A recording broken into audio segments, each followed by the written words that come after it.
आप so much. उन महिला पत्रकारों में से एक हैं जिन्होंने ये मतलब वैसे तो पत्रकारों में से जिन्होंने उम्मीद की होगी कि आपको प्रेस कॉन्फ्रेंस में बुलाया जाएगा, लेकिन फिर ऐसा हुआ नहीं। इसके बाद बुलाया गया, फिर आप पहुंची भी। मुझे ना ये कहानी शुरू से सुननी है, और उसके बाद हम बात करेंगे भारत अफगान संबंधों पर, मुत्तकी क्या क्या लाए, क्या क्या बात हुई इस पर सबसे पहले सबसे सारा सवाल इसी बारे में आए कि ये पूछिए हुआ क्या था। देखिए नितिन, ज़्यादा उम्मीद तो नहीं थी कि वो बुलाने वाले हैं हमें, लेकिन चाहते यही थे कि अगर भारत में हो रहा है, अफ़गान एम्बेसी कहा जाता है कि अफ़गानिस्तान ही टेरिटरी है, कोई भी एम्बेसी उस देश का टेरिटरी माना जाता है। तो बहुत इजी एक्सप्लेनेशन था बहुत लोगों का, लेकिन वो तो अफ़गान एम्बेसी में हुआ है, अफ़गान नहीं। आप भारत आए हैं, चाहे आप अफ़गान एम्बेसी में करें चाहे होटल में करें, आपके रूल्स यहाँ अप्लाई नहीं होंगे, हम नहीं मानेंगे। तो शुरुआत ऐसे हुई कि वो आए और बातचीत के दौरान दो मुद्दों पर काफ़ी चर्चा हो रही थी, उनके और सरकार के बीच भी। हालांकि एम ये कहता है कि उनका कोई इन्वॉल्वमेंट नहीं था इस डिसीजन में कि कौन अटेंड करेगा कौन नहीं, लेकिन मैं ये कहती हूँ कि वो ये तो कह सकते थे ना कि अगर आपको यही करना है डिस्क्रिमिनेशन तो यहाँ ना करें, राइट? आप इतना तो कह ही सकते थे। तो दो चीज़ों पे बहुत असमंजस में थे ये लोग कि पहला, जब बायलैटरल मीटिंग होगा तो किसका फ्लैग लगेगा, क्योंकि रिपब्लिक ऑफ अफगानिस्तान का अभी तक फ्लैग लगता आ रहा है जो लाल हरा काला सफ़ेद झंडा है, और अभी तक भारत सरकार ने तालिबान को रिकग्नाइज नहीं और ये किया। एमिरेट्स हैं।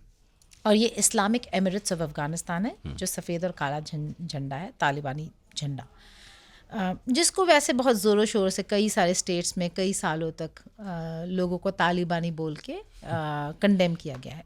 एनीवे, तो ये था कि बायलैटरल मीटिंग में कौन सा झंडा लगेगा। तो झंडा आखिरकार नहीं लगाया ना, डिसाइड कर लिया था, तो प्रेस कॉन्फ्रेंस में क्यों नहीं डिसाइड कर सके।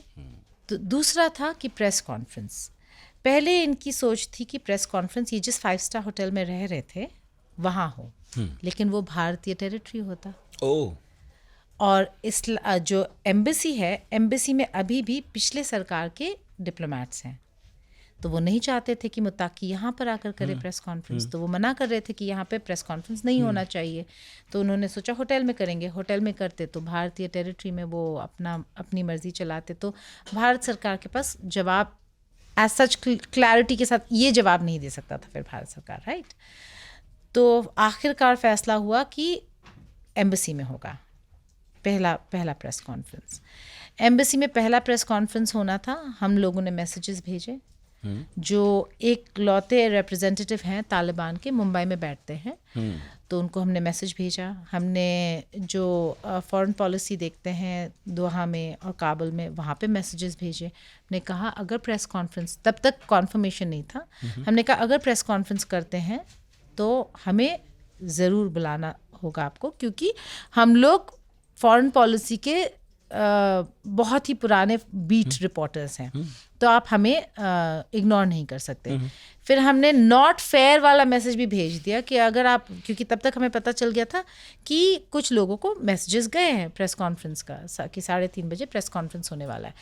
अब 3:30 बजे प्रेस कॉन्फ्रेंस होने वाला, जब मैसेज पहुंचा, हमने पूछा किन किन को पहुंचा मैसेज पहुंचा, तो एक भी उनमें से महिला नहीं थी।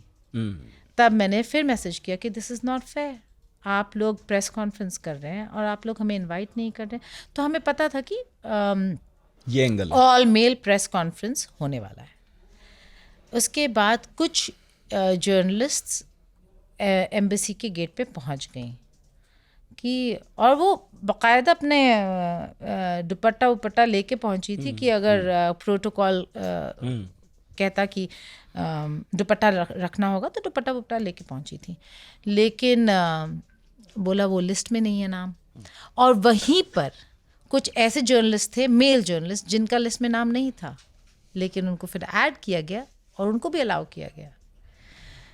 फिर प्रेस कॉन्फ्रेंस हो गया। हमने इंतज़ार किया प्रेस कॉन्फ्रेंस होने तक, क्योंकि लास्ट मिनट तक हमें देखना था कि कोई वुमेन जर्नलिस्ट को अलाउ कर दिया तो हम ये नहीं कह सकते कि फिर ये बस सिलेक्टिव ब्रीफिंग होता, हमें प्रोटेस्ट करने का कोई वो नहीं होता बेसिस।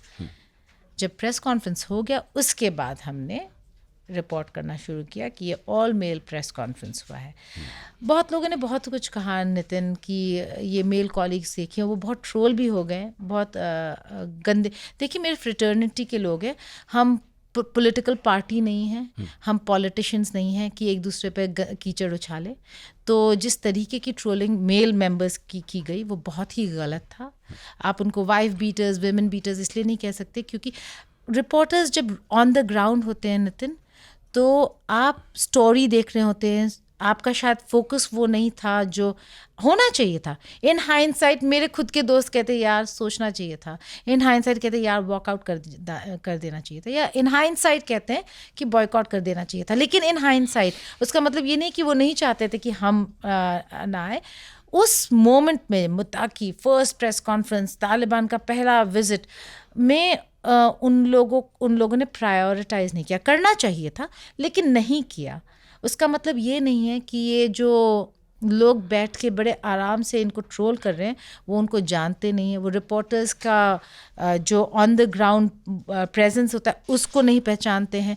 वो ये नहीं जानते कि स्टोरी, जब हम किसी स्टोरी के लिए भाग रहे होते हम शायद कभी कभी सब कुछ भूल जाते हैं। तो इसलिए ये ऑन रिकॉर्ड में बोलना चाहती हूँ नितिन कि जिस तरीके से हमारे फ्रेटर्निटी, आप अपना पॉलिटिक्स अपने पास रखें, जिस तरीके से हमारे फ्रेटर्निटी के मेल मेंबर्स को ट्रोल किया गया वो गलत था। लेकिन हमारे प्रोटेस्ट की वजह से जिस तरीके से आवाज़ उठी, एमईए ने कहा हमारा इसमें कोई हाथ नहीं था, प्रेशर बना, देवबंद से वापस आए और प्रेस कॉन्फ्रेंस किया। और उसके बाद देखिए पहले प्रेस कॉन्फ्रेंस में भी सेम जवाब दिए, लेकिन इस प्रेस कॉन्फ्रेंस में उन्होंने कहा टेक्निकल इश्यूज़ पर बातचीत हो रही थी। हम भी टेक्निकल इश्यू समझते हैं, हमें भी बुला लेते, हमें क्यों नहीं बुलाया। और फिर कहा कि नहीं शॉर्ट नोटिस था। शॉर्ट नोटिस, हम इतने सारे मैसेजेस डाल चुके थे कि हमें भी आना है। शॉर्ट नोटिस में तो फिर हमारा नाम होना चाहिए था क्योंकि हम तो बहुत पहले से तैयार थे कि अगर प्रेस कॉन्फ्रेंस होता है हम वहाँ होना चाहेंगे। बहुत ही प्रेशर। अच्छा लगा कि इंडिया में एटलीस्ट ये मैसेज तो गया कि आप इंडिया आते हैं तो आप अपनी तालिबानी रूल्स यहाँ पे नहीं लागू कर सकते। एटलीस्ट अब तक India is democratic and inclusive to that extent.